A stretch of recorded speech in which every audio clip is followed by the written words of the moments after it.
This is Jarrod Horak, and I'm back with another Preakness profile for 2023, and I'm going to profile a Red Route 1, a late runner, a late running threat for the Preakness Stakes. Now, if you're interested in my annual Preakness Day full card at Pimlico, you'll find that full card Preakness Week at the runawayhorse.com on my sales page.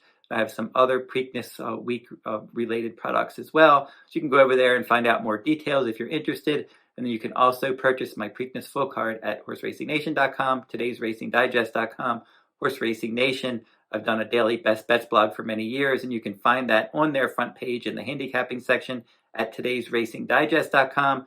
You can read all of my Kentucky Derby blogs, my Kentucky Derby reports there, including Kentucky Oaks recap, a Kentucky Derby recap, and then an early Preakness preview. So I have all those articles at todaysracingdigest.com on their Kentucky Derby page. Red Route 1, this is a son of Gun Runner. Tapit is the dam sire here. Joao Rosario was his most recent rider. Steve Asmussen is the trainer for this one. And he certainly has no early speed whatsoever, but he has a nice late kick. And he's run a bunch of times already. He's already run 9 times. And he began his career at Saratoga last summer. He finished 5th in his career debut. Then he broke his maiden on the turf course at Kentucky Downs, second time out. And then in a stakes race, he was in the Breeders' Futurity. He had, in that race, a 2-year-old champion Forte won that one. He was 3rd. Not a bad effort at all in that Breeders' Futurity. The Street Scent Stakes, 2 Phils won that one. He was your Kentucky Derby runner-up, and this horse in the slop that day ended up finishing 5th. The Kentucky Jockey Club Stakes, he was a wide 4th. And then the Southwest Stakes, his first start this year, he caught the slop. He was not able to make enough of a late dent to threaten the winner there. Arabian Night was able to wire the field for Bob Baffert, and this one ended up rallying to finish 2nd. The Rebel Stakes, confidence game, a Preakness hopeful who finished 10th in the Kentucky Derby. Confidence Game won the Rebel on a wet track, and then this horse rallied to finish 2nd. The Arkansas Derby, he was no threat there. Now, Angel of Empire dominated that one, and he ended up coming back and finishing 3rd in the Kentucky Derby as the beaten favorite. And Red Route 1 was 6th in the Arkansas Derby, never really got involved. And then last time out, the Bathhouse Row Stakes, a listed stakes race at Oaklawn Park on April 22nd. It was a win and you're in for the Preakness Stakes, and he was able to rally and get up late and win that one.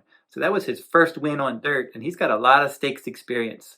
I mentioned all of those stakes races and those Kentucky Derby points races that he ran in, like the Breeders' Futurity where he was 3rd, and the Street Sense, he was in that grade 3, he was 5th. The Kentucky Jockey Club, he was 4th. The Southwest 2nd, Rebel 2nd, Arkansas Derby 6th, and then that Preakness win and you're in race last time, that listed stake, he got the job done.